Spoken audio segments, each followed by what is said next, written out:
A 2003 Ford Powerstroke doesn't know where it is. It doesn't report your location. It doesn't wait for a software handshake from a server in another state before doing what the key tells it to do. And that is precisely why clean old diesel trucks are selling at prices that make no sense if you think they're just old vehicles.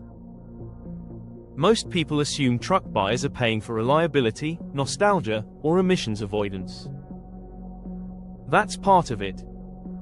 But the deeper premium is for something harder to find in 2025, a machine that still obeys its owner directly. The wiring now follow the wiring, because this is where the conversation stops being cultural and becomes structural. General Motors' OnStar system has offered remote vehicle slowdown capability since 2009, primarily in stolen vehicle situations and in coordination with law enforcement. As a safety feature, that use case is understandable. But the important point is not the policy. It's the architecture. If a vehicle's powertrain can receive and execute a remote command through a factory-installed cellular link, then the question of who can trigger that command is no longer an engineering question. It becomes a governance question. The law enters the frame. In November 2021, the Infrastructure Investment and Jobs Act directed regulators to establish rules for advanced impaired driving prevention technology in new vehicles. The final implementation details are still being worked through by NHTSA, and the exact requirements are not fully settled. But the language matters. The statute envisions systems that can monitor driver performance and intervene to prevent or limit operation if impairment is detected. That does not mean the government is remotely shutting off your truck tomorrow morning. It does mean the legal direction of travel is clear: more monitoring, more intervention, and more software-mediated control in vehicles sold as ordinary consumer products. The precedent, if that still sounds abstract, look at what has already happened outside the pickup market.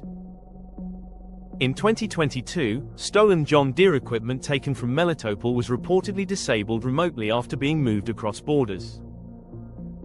In another context, many people saw that as justified. But the precedent mattered more than the politics. It proved that sold equipment could be rendered inoperable from far away through connected systems after the point of sale. Tesla has also remotely altered or removed software-linked features on vehicles in post-sale situations tied to licensing and configuration. Different product, different context, same lesson.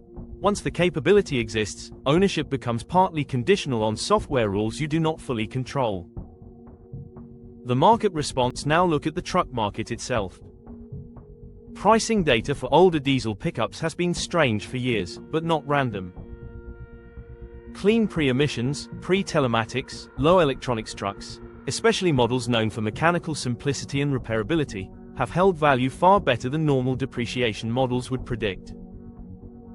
Yes, reliability is part of the story. Yes, ease of maintenance matters. But that explanation is incomplete. The premium clusters around trucks that are not just durable, but difficult to mediate remotely. The market is not only rewarding toughness. It is rewarding independence from networks, subscriptions, and permission layers. The ownership question: this brings us to the real issue, and it is bigger than trucks. The Massachusetts right to repair fight made the fault line visible. Owners and independent shops wanted access to telematics and repair data.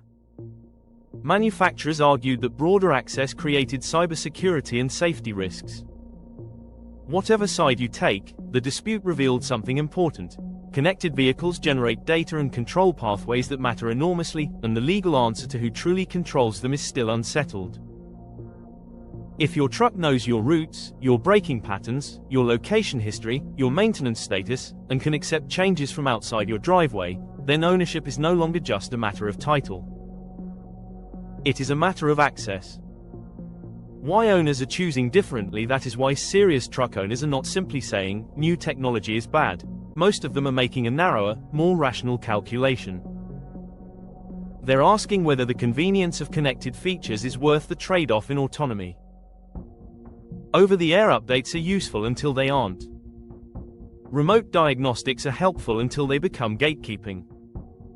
A connected platform is efficient until a lender, manufacturer, insurer, regulator, or software failure sits between you and the machine you thought you owned. What these buyers want is not less technology.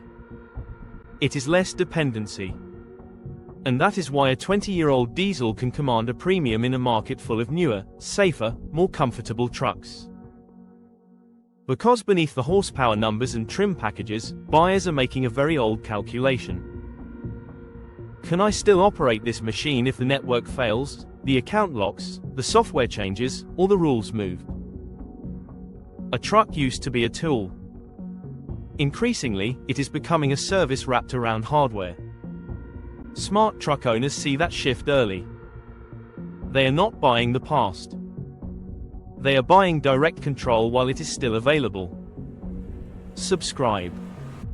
We follow the wiring here, not the marketing.